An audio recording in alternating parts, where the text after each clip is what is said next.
Welcome everybody to this episode of Freedom Hub's Working Group. I'm your host, Jeff Cantor, along with Charles Frohman. We're sponsored by a variety of great organizations, as you'll see, and we are the Freedom Hub as well, which is the disruptors intersection for sure.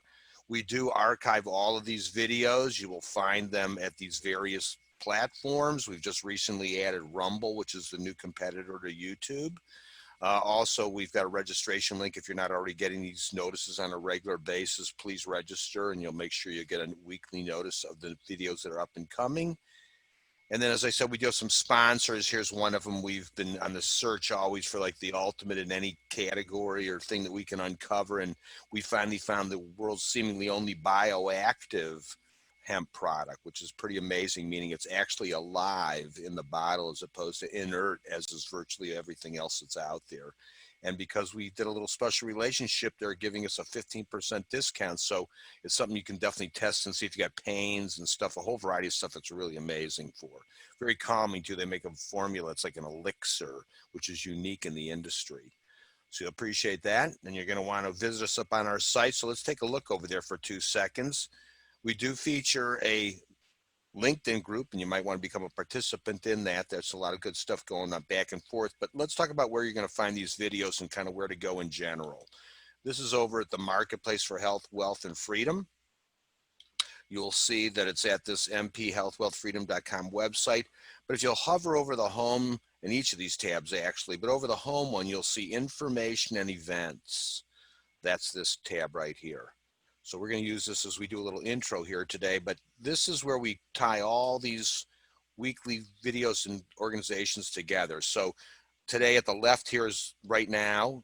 Tonight on the right is what's going to be happening for tonight. That's going to be a very interesting one as well. And then we also do a financial one that's just started to launch. So that's going to be coming up, and that's going to be a third series. And then we want to continue the conversation. And so that's a real key part. And then here's the future guests. And here, most importantly, what I was long road to lead you here. Here are the links to take you to the various channels where these videos live. And I'll give you a little taste of one of those. Let's take a peek here on the Brighteon here. So you'll notice there's an awful lot of videos. So when you were asking before, Deirdre, this is where your video will be added here this weekend. So come Monday morning, the video is always up there from the week before. And there's a lot of really great ones you'll see from over the time, last year or two. It's been some really great stuff, as you'll see, and you can certainly enjoy those. And then we'll continue the conversation. So we continue on after the video where there's going to be a relationship that you can get with those individuals and continue on helping them further their cause or getting involved in some of their issues and so on. And lastly, as I said, we are being sponsored by also a revolution in healthcare, because it's really in the midst of it now, and everyone's moving to cash pay. And so here you'll see under the health, various tabs related to that. And this is a platform to get the cash doctors. It's you as a cash patient. So you might have insurance, you might not, or any other mechanisms, but how am I going to find that doctor? This is this thing we've all been looking for, as a way to connect all the cash-oriented and freedom-oriented consumers together. So on that note, let's shift into today. Let's go back to our site here for a quick minute, because this is a great place to kind of do a bit of an introduction, which I'm going to give Charles the privilege of doing. Thanks very much, Jeff. And it's my privilege to invite to speak today Deirdre McCloskey, who is an icon in not just the libertarian movement, but the free market economics movement, and frankly, for really an integration of all these different fields. And for the real classical liberals out there who like to read, wide landscaped theories of history and stories, she's the kind of writer you want to read.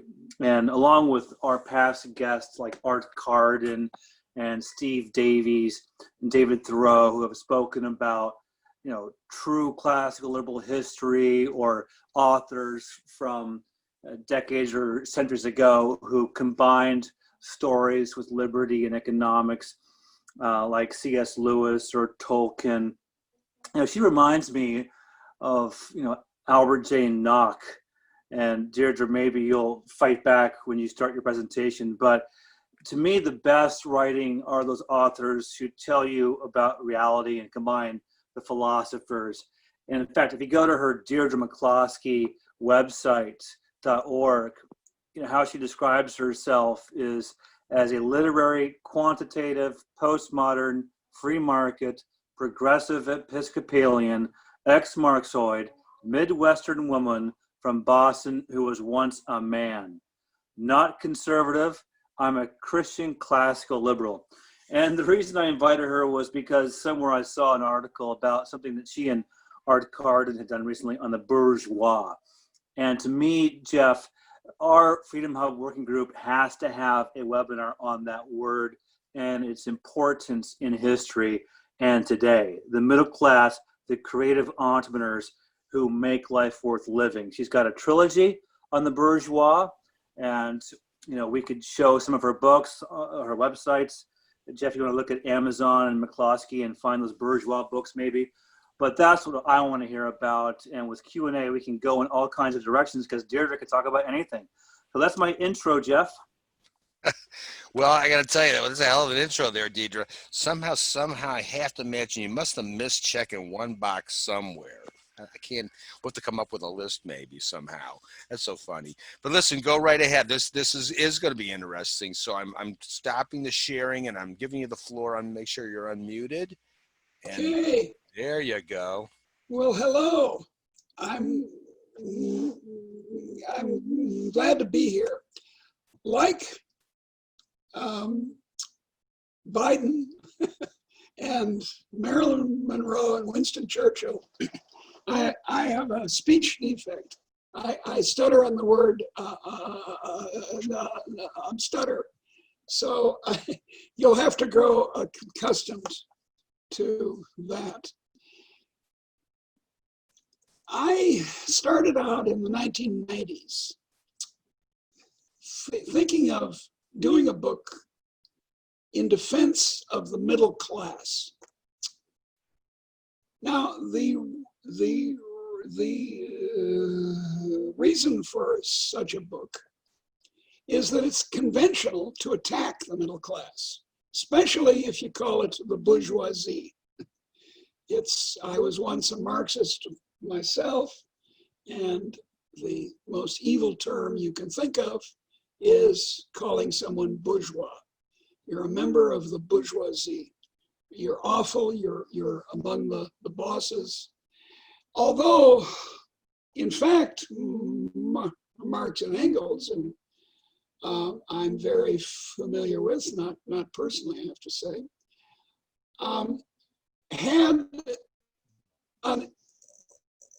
a certain admiration for the creative powers of the middle class. After all, it's the merchants and manufacturers, the urban bankers and marketers and so forth, who made the modern world. It's perfectly obvious. It was obvious to Marx and Engels in 1848, and it continues to be true. Now, on the other hand, there's a large class, which I am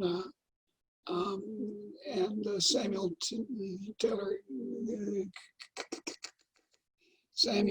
Taylor Coleridge call the clerisy, that's gotten to be very large. I'm a member of the clerisy. It's the writers, the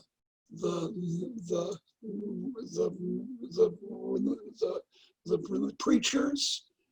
They call themselves the influencers, the influencers of public opinion. This group has gotten larger and larger in the last couple of centuries, as a result, indeed, of the immense prosperity brought by the middle class. And their attitude has always been, even though they often come from the bourgeoisie, to be highly critical of the middle class. It goes along with attacks on what we normally call capitalism from both the right and the left. Attacks like in the early 19th century, by Carlyle, Thomas Carlyle from the right, from a conservative point of view. He hated that the bourgeoisie and economic growth were spoiling this nice traditional hierarchy that he loved. And then, of course, the attacks from the left in the form of Marxism or other forms of socialism. So there's this kind of mixed attitude towards the middle class, but on the whole, a contempt for it. The sophisticated 12-year-old girl in New York whose father says, no, dear, you can't go on a sleepover tonight, will say, oh, Daddy, you're so bourgeois. You're so boringly middle class. I just wrote an essay for a collective volume on the history of the Middle West. I'm talking about this attitude, this long-standing attitude that goes back at least a century and a half of saying the small Midwestern town is a terrible place. It's filled with George Babbitts and so forth, and they're just awful. Now, there's a deep falseness in this position of the clerisy, of course, as I mentioned, because routinely there are the sons, especially it's the sons, not so much the daughters, who are the sons of merchants and manufacturers. Marx himself, as you may know, was the son of a lawyer. Engels was not just the son of a manufacturer, he was a manufacturer himself.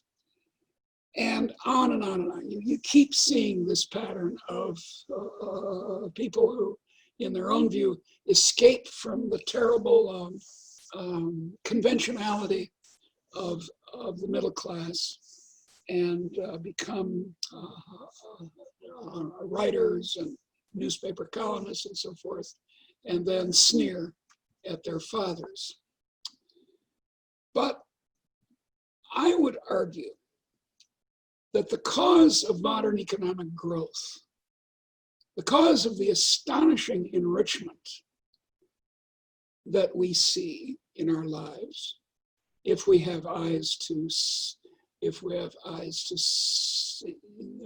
it, is a result, rather obviously, of the bourgeoisie, the middle class, but then more fundamentally, a result of a change in the attitude towards the bourgeoisie in the 17th century in Holland and in the 18th century in England and Scotland. An improvement of the attitude. I call it the revaluation of the bourgeoisie. So it's not so much as, say, the great German sociologist Max Weber argued, that the middle class, the merchants and manufacturers, changed in their psychology, and that made us rich. That made us made for capital accumulation and enrichment. No, I don't think that's right. I think what happened, more to the point, is that the surrounding society stopped hating the bourgeoisie. So you can see sort of two eras here.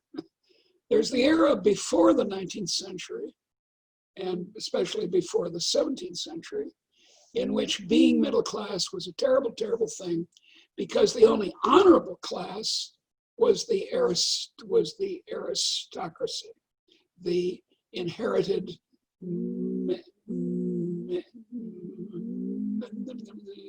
military and courtly upper class.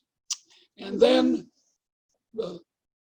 after the middle of the 19th century, there's a reversion to hatred of the bourgeoisie on the part of the so-called clerisy. So we're in a way, for the last 150 years, at least in the realm of ideas, high ideas, the high-level novelists and high-level social theorists and so on. We've been moving back to this pre-bourgeois, anti-bourgeois attitude. So I started out, as I said, in the 1990s, being just kind of irritated by the way a lot of my academic and other colleagues hated the bourgeoisie, which was the source of their prosperity, and the falseness of that position. But having done the first volume of this trilogy, which was published in 2006 by the University of Chicago Press, called The Bourgeois Virtues, Ethics for an Age of Commerce, where I was saying, now look, being bourgeois is not the worst thing you can be. And it's actually, there are virtues in business that people have to exercise. A splendid example of lack of virtues in business actually is Donald Trump. But having done that, I realized gradually that I had stumbled on the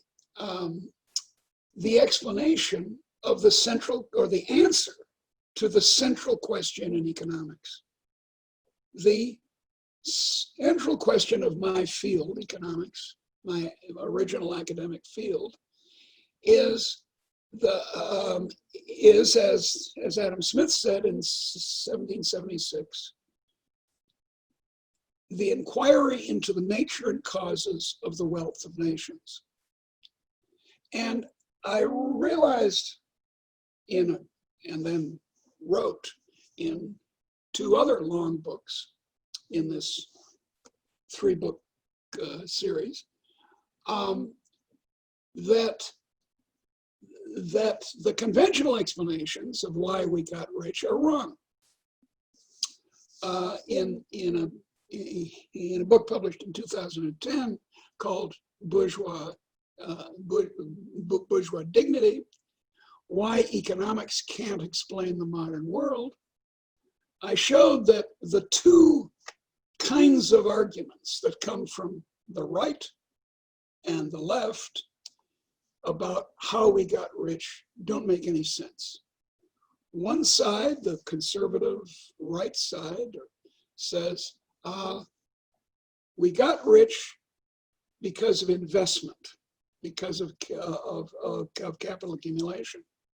Now look, capital accumulation is necessary. I mean, I live in a 13-story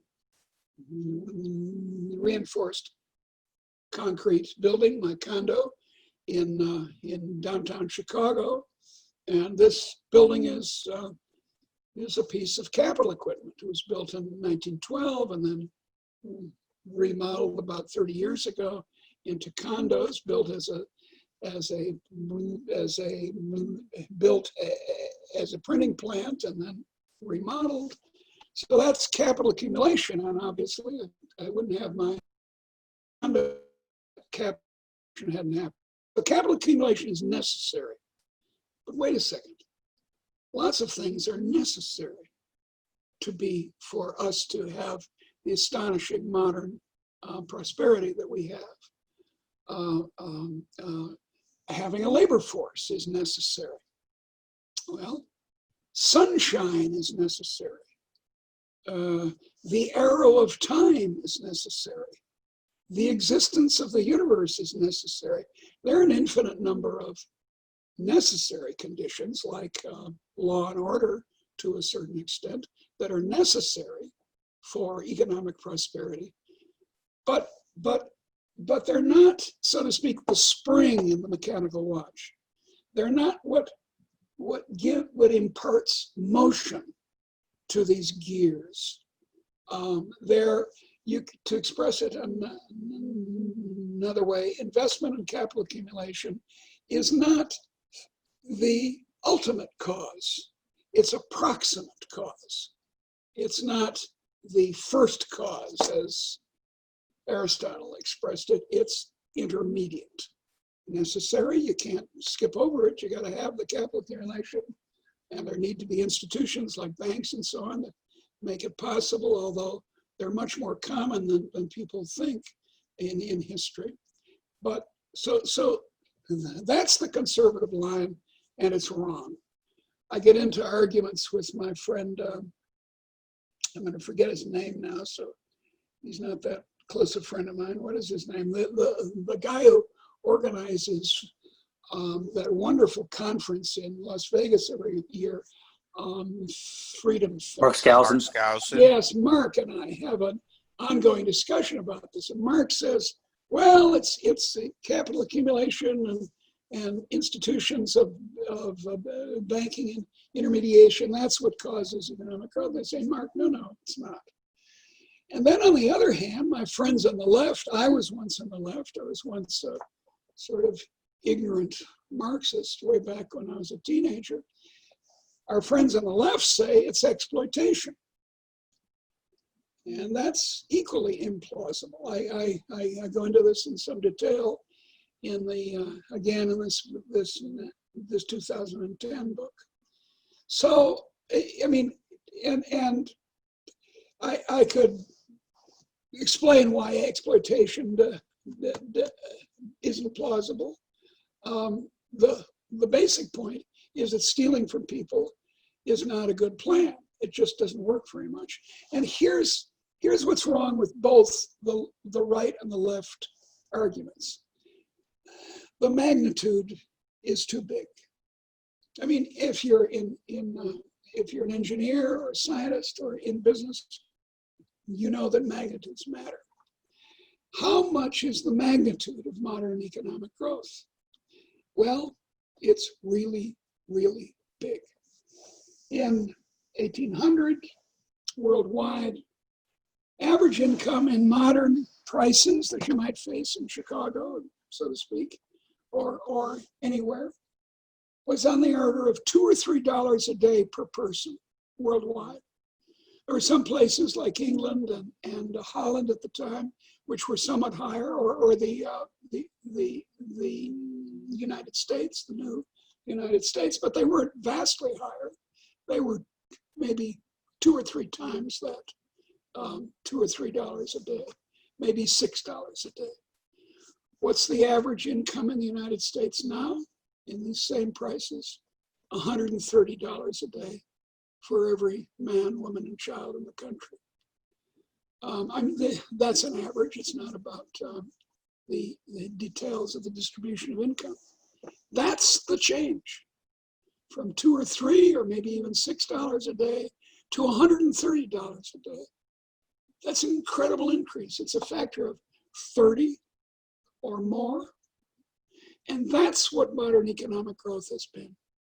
That's how much better off you and I are than our great-great-great-great-great-grandparents.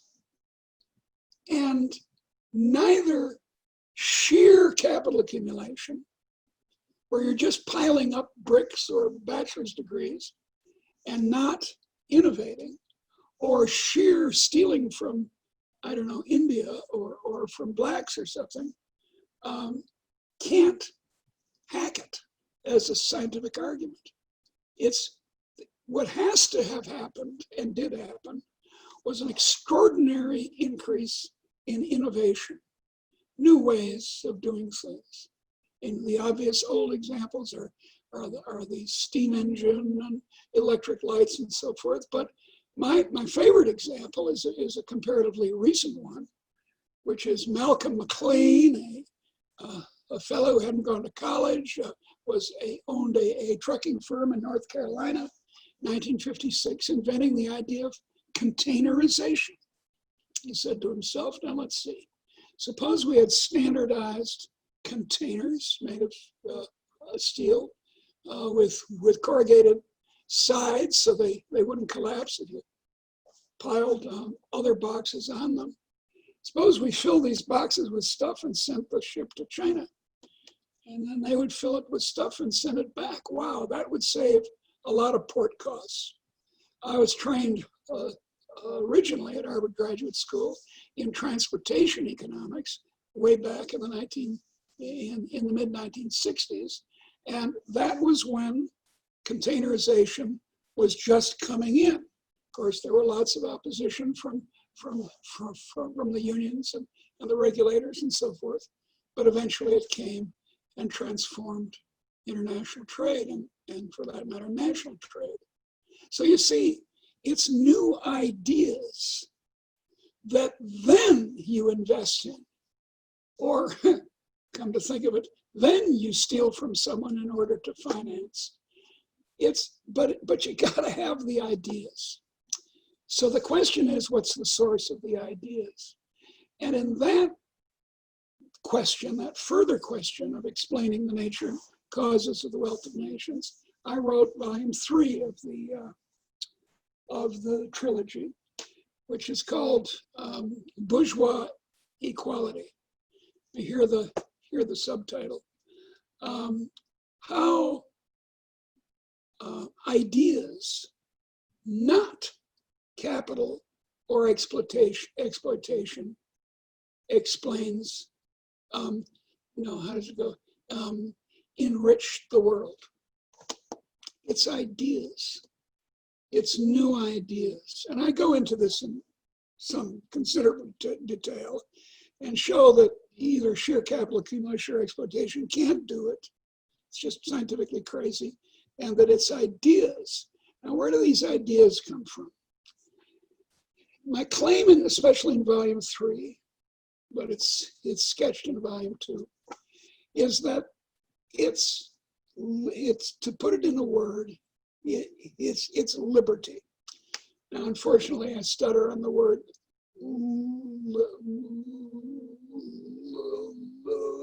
liberty, as you can see, but I don't want to use the word freedom exactly, because that's in English. We, of course, because of the invasion by the Normans, 1066, we always have 2 words in English for lots of things, a Germanic word and a French word. And in this case, the French origin word is better because it does connote, it does suggest people not interfering with each other. Whereas freedom, the word freedom has gotten grievously mixed up, especially in the writings of the left, with wealth itself. So you think, well, how to be free? Well, be a billionaire. Then if you want to fly to Europe in a private plane, it costs $100,000, so what? You just do it. But that's not how to think about it. You have to ask yourself, what happened when liberalism, the political theory of liberty, came into Western thinking in the 18th century? How it, when it to the slow extent that it was actually applied. This is the 100th anniversary of when women in the United States finally seized the right to vote. Gradually, equality. See, this is it. Bourgeois equality. Equality of the sort that must happen in a marketplace. You can't make deals with people unless you treat them as equal. You can't be a sneering aristocrat or a violent Marxist revolutionary and expect to make deals with people. In a town, there's a kind of, among the bourgeoisie, there's kind of an easy assumption of equality. And that was generalized in the 18th, in the theory of liberalism in the 18th and 19th century, and gradually applied. And the result was this. It inspirited ordinary people to have a go, as the English say, to start, and I've lots of evidence for this, to start a new business, to move as a laborer to a new part of say, the United States, to the frontier experience, for example, but lots of others, to open a hairdressing salon in the neighborhood. I desperately need just such a salon. All the way up to, well, containerization, which didn't involve any science in particular, the invention of the electric light, which did, and all kinds of other innovations that have made us astonishingly better off than we were in 1800. And that's for the very first time. It's entirely new. That is another argument for it being liberalism, being liberty. That's the key to the modern world. Because what's characteristic of human societies after the invention of agriculture is hierarchy and absence of liberty. If you're a milkmaid in 13th century England, you're going to die as a milkmaid. Anywhere, you're going to die quite young too, but you're going to die as a milkmaid. There is no encouragement to having a go. There is no encouragement to the explosion of innovation that characterizes the modern world. Now, let me just end with some contemporary examples of this historical argument that I'm making.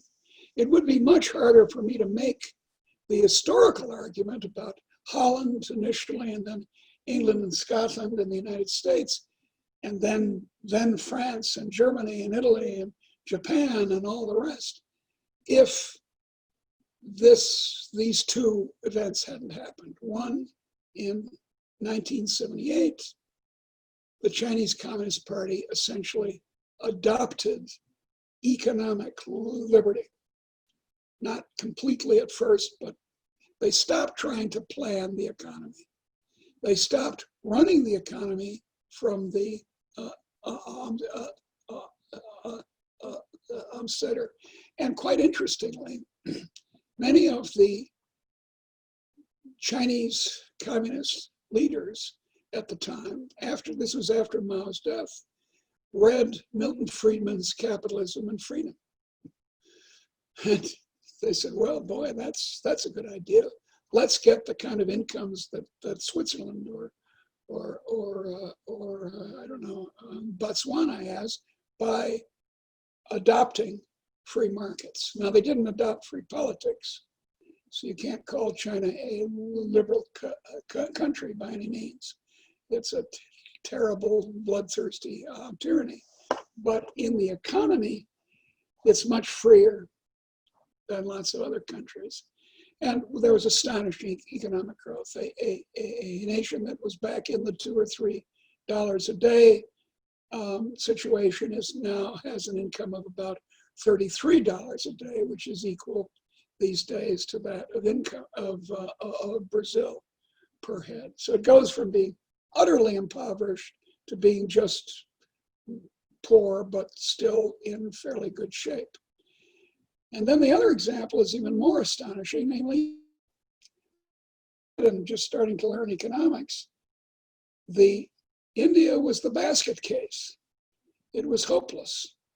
Population growth was too big, we said, and after all, they're Hindus. How are they ever going to become market-oriented? And yet, in 1991, Singh came on the scene as the finance minister, and then the prime minister of India. And under him, India too liberalized. In fact, in a way, I'm more optimistic about India than about China. I've been to China a fair amount, and I've seen it. It's astonishing. But India is also a democracy, although Modi is not the most freedom-oriented person I've ever heard about. But still, it's basically a democracy, in the same way that the United States is basically a democracy. And so it's not going to have the problem that the Chinese are going to have of getting over to democracy. Now, other countries in East Asia have done it. South Korea and Taiwan in particular, which started as tyrannies, but they had economic freedom substantially, and the result was rapid economic growth. So that's my tale. And here I'll stop and we can chat about it. It's liberty, stupid. That's what made us rich. Letting people alone. We've got a book coming out from the American Institute of Economic Research. It'll be coming out on October 15th with Alberto Mingardi and I about industrial policy. Mariana Mazzucato is a Marxist or a left-wing economist who has advocated, and so have such conservatives as Marco Rubio, both from the left and the right, advocating central government encouragement, as they think of it, for investment and innovation. And Alberto and I argue in this small book that that's nonsense, that the source of innovation is people, is individual creativity.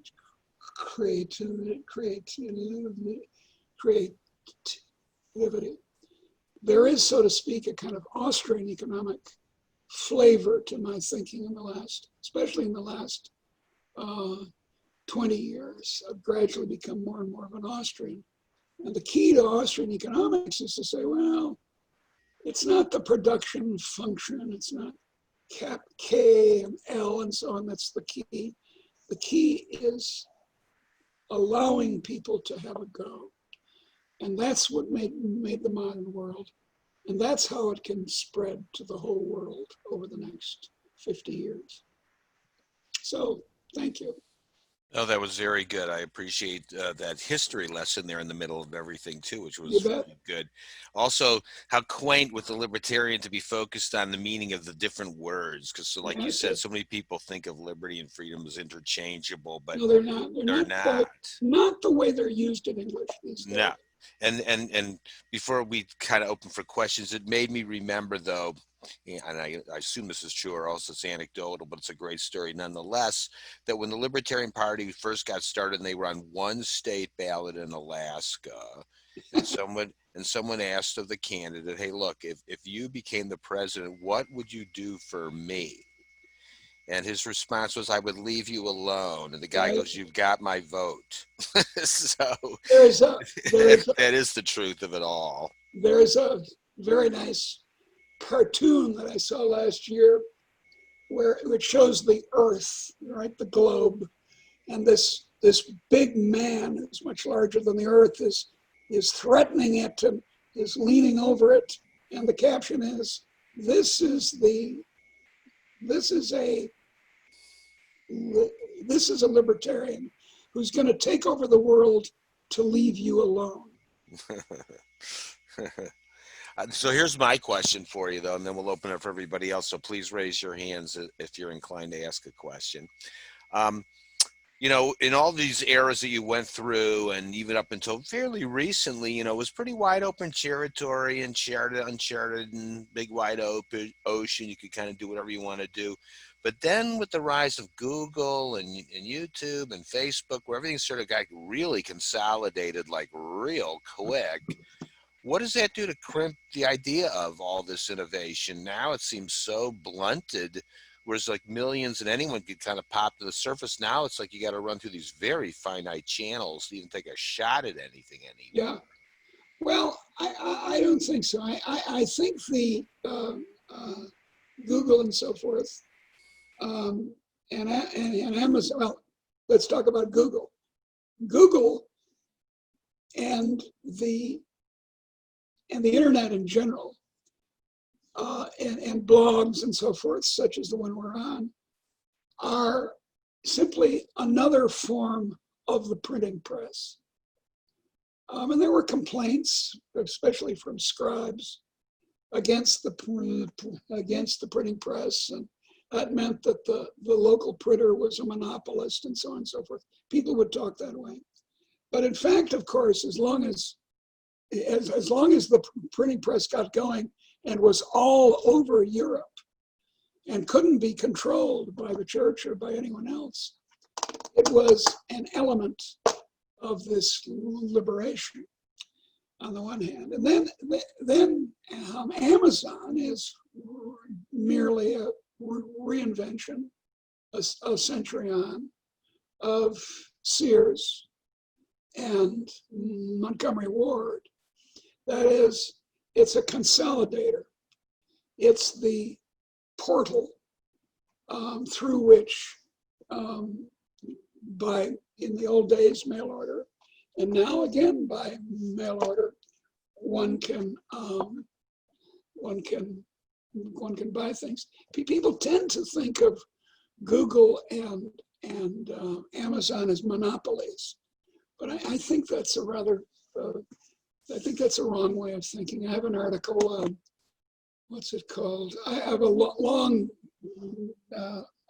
article about this where I claim, I think on fairly good evidence, that since 1800, monopoly has steadily declined. And indeed, the internet is a preventer of monopolies. Let's take local monopolies of restaurants and so on. If they're being graded all the time on, what's it called? But they're being graded all the time on the internet. They don't hold monopoly power. So I don't think now, as you all may have some experience that I don't have to the contrary of this, but I don't think there is a special threat to innovation in the modern world. I think the main threat, alas, is from our friends in the government. That I was saying before the session started to you, I have an acquaintance who does computer consulting for retailers. And he told me that the only way to keep ahead of the regulators is to be smarter than they are and to keep innovating, because they don't quite ever catch up to your innovation, and then you're able to do what you want to do. No, you're right about that. It's always funny in the local parlance. It's called the workaround. Yeah, that's right. So whenever it's like, hey, there's a governor on this mower I bought. Oh, and your buddy says, no, here's how you disarm that. Here's the workaround. That's a very good point. That's a very good point. There are increasing workarounds in the modern world, working around governments, for example. I don't mean stealing from people or so on, but I mean working around stupid regulations, of which there are a great many. Very good. Ed, I see you've got your hand up. Appreciate you waiting. Okay, no problem. I'll put my stuff back on here. Hey, Professor McCloskey, great to see you again. Hi, how are you, dear? Good. Wanted to follow up with a question that I asked you when you appeared on the radio show with Ron and myself a couple months ago. What have we learned in the last 3 or 4 months about the Great Suppression, as we like to call it, the lockdown? Do we think we know anything yet, or is it still too early to tell what the longer term impacts are going to be? Well, I'm not quite as fierce against it as some of my dear friends like Donald Boudreau, for example. But it's obviously been handled extremely badly. Look, forest fire. If you want to stop a forest fire, the best thing to do is to stop it quickly. when a little forest fire starts over there, hurry, send people there and stop it. If you just wait, then you have to suppress the forest fire at a massive scale.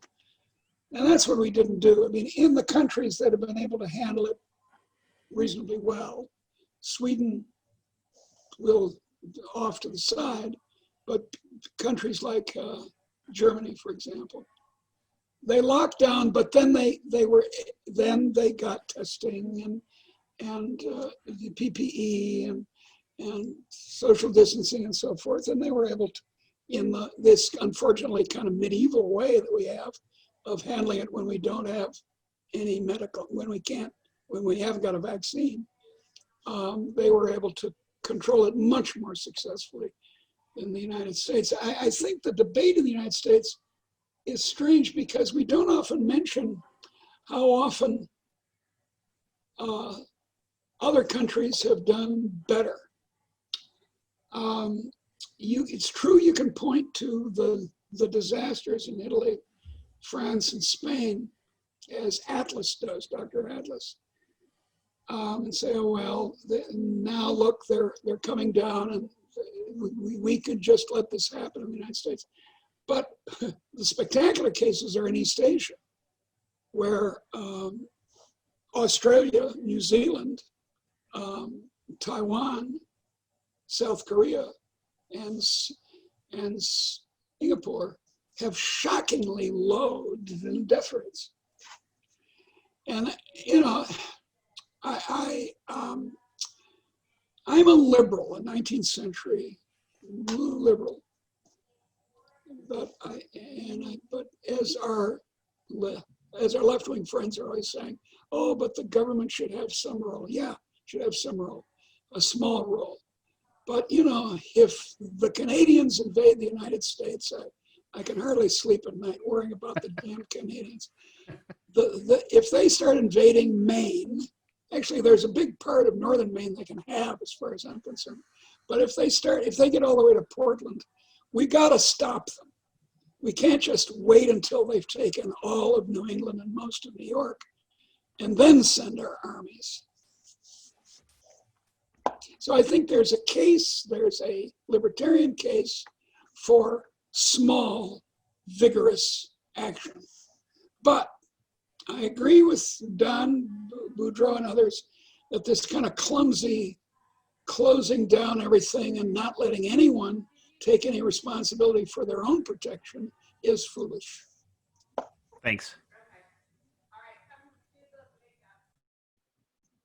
Play of what you said though, Ed, actually, what did they do in the end though? See, because government does what? Always likes to pick winners and losers, right? Yeah, that's right. So they decided that Target and Home Depot, and they all get to succeed and survive all this shutdown. Well, and really, they didn't shut down. They shut down like a big chunk of people, but not a couple of players who they made them like de facto winners. Well, but I don't think that was a conspiracy by the government. No. But again, it's just the clumsiness of government trying to pick a winner or a loser. No, I don't think so. I think it was in the case of Amazon. I think it's rather clear that it was this reinvention. Definitely, that's different. I'm not mentioning them. Yeah. They're a different situation for sure. Yeah, but I don't deny that the American government and lots of other governments do. They give big subsidies to the airlines. Mm-hmm. Why the airlines? What's made them special? What's about it that's special to them? Right. Yeah. Your local mom and pop grocery stores are not doing so badly, but your local mom and pop clothing store is completely bereft. So, as we say, as Mingardi and I say in our new book, this choosing of winners, it's so implausible that I don't know how any adult can believe it, that an arts graduate in Congress or the White or the English Parliament or the Italian Parliament can choose the winner better than an entrepreneur on the scene. It just seems crazy to believe that. Yep. But people Charles?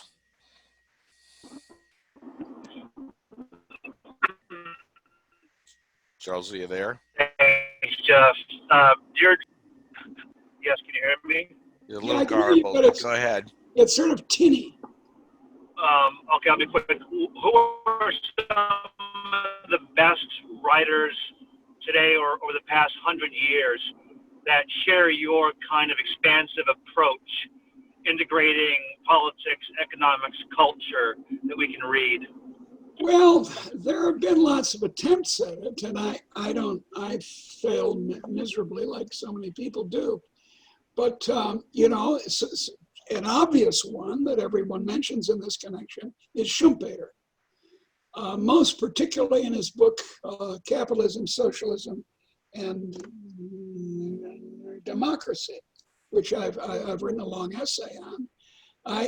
A long critical essay. I don't entirely agree with what Schumpeter says. This was a book he wrote in 1942.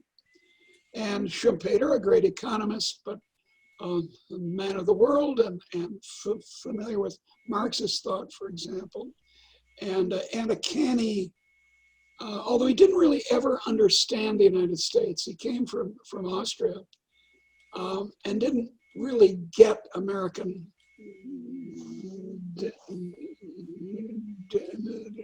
democracy.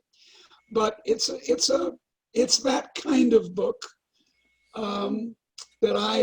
it's the kind of book I've accidentally stumbled into writing myself.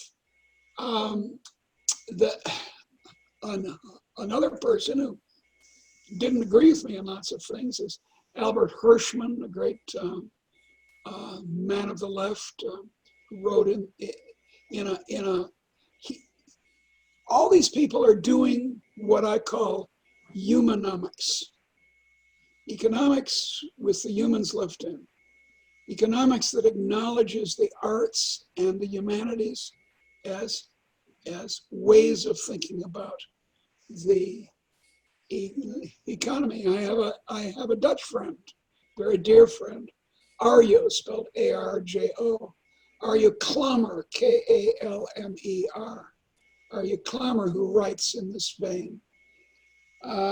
It's an interesting question. I haven't ever thought of it in a sort of reading list way, but I can think of lots of libertarian thinkers who tend this way. Not lots of them, but some who tend this way. Who am I thinking of? Don Boudreau, whom I've mentioned. Although there's a tendency in American libertarianism, unlike European liberal thought, to focus entirely on the economics, to be constantly saying, look, the costs and benefits of this proposal are not right, oh, you fools, and to not think fundamentally. In fact, now that you're getting me to talk about it, I think of the great instance is of a liberal, comprehensive view, although he wasn't much of a thinker about economics, is Isaiah Berlin, the English intellectual he started out as an analytic philosopher in the 1930s and became a historian of philosophy. And again, though he doesn't get much into the economics. Let me think. That's a wealth of people. Wait, I'm going to cut you for a second only because we're running out of time and I want to slip a couple more questions in. Sure, do. Before I have to call it a day here. David, I see you've got your hand up. Professor, it appears that with any level of government, there is a high preponderance towards disinformation, perhaps a product of electioneering cronyism. That disinformation is a huge handicap. has reached unbelievable levels, so you don't know what to believe, Well, and you have to figure it out for yourself. in a My way, reaction is surely the free market can do a better job yes, of handling these problems. yes, it can, Your thoughts? yeah. But I would now, on this matter of sort of the reading list, let me add another name, very much to this point. H.L. Mencken, the great American journalist and scholar of a century ago. And his talk on this very point of the information content of politics is very helpful. Another one that people should read is Will Rogers, of somewhat the same era, about the same era as Mencken. And he too had many wise things to say about the connection between information and government. The basic method of government is coercion. It has to be. That's what a government is, and should be. Again, for this fighting of the forest fires. But the information flow is much better done not by the government, not by public schools, for example, but by open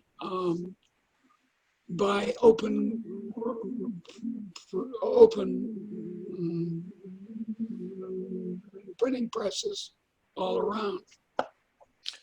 Very good. We got one quick question we can slip in. Jonathan, make it our good last one. Excellent discussion. You really hit the nail on the head. Share a lot of my same views. So I'm in the digital space, digital finance. Have you had a chance to observe some of what's happening there? And if so, do you have an opinion on that? Well, as I get older, I have had more and more opinions about things that I know less and less about. So you take my so-called opinions with a grain of salt. But by the way, I was there at the University of Chicago in the era of the invention of modern finance. I used to eat lunch with its inventors virtually every day down at the bar of the Quadrangle Club, Merton Miller and Myron Scholes and all that gang. I'm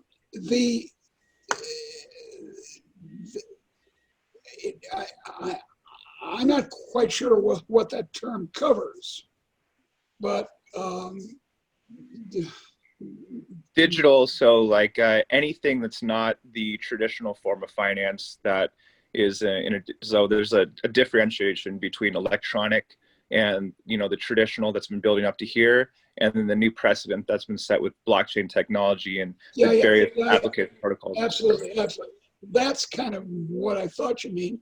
And sure enough, I have an opinion on that. I was asked by knowing nothing about it, being almost completely ignorant. I'm a historian, and so I was asked very surprisingly, by a Russian blog to comment on blockchains, and they wanted me to say what everyone wants people to say about that. Oh, it's going to change everything. The economy, finance is going to be completely changed by this. And I said, well, as an old economic historian, I somehow doubt it. There's an awful lot of sort of money madness that people have. They think that you invent a new kind of money or a new kind of finance, and that's got to change everything. But finance, too, to go back to what I was speaking about, is an intermediate. It's actually intermediation. It's an intermediate cause. It obviously, if you have checks That's more convenient than forcing people, if you have bank accounts, that's better than forcing people to pay everything in coin. And having credit cards is better than having checks, and having a blockchain is better than this, that. But in the history of means of payment and means of finance, the progress is continuous but slow. I'm finding myself not being able to innovate fast enough in this space, yeah, because it's moving too quickly. yeah, that's right. And that's great. I mean, that you're startled and flummoxed is a good sign that it's moving along. Now, of course, as I don't need to tell you, there are dangers, because if it moves too fast, there are opportunities for fraud and so forth that we've always seen in finance. The famous case is John Law, the very strange Scottish financier in the early 18th century who made much of his career in France, and in a lot of ways invented the modern banking system. But he invented it prematurely, and perhaps even without intending to cause fraud, he did. And the first real financial crash was the so-called South Sea bubble in 1720, which he was behind. There's a funny story about Isaac Newton at the time, and by that time was an old man. And Isaac Newton, the smartest man in the world, made a lot of money on as the South Sea bubble started, and then he got out. So he'd made a lot of money, and then his friends kept making more and more money. So he got back in, and he lost it all. Yep. Karma's tough. That's the trouble. It's the smartest man in the world, you know. Emotions and FOMO. That just goes to show them when you win the lottery, you go crazy. That's right. Well, I Right. once wrote a book called "If You're So Smart," on this theme of, well, if it were easy to predict bubbles, we'd all be rich.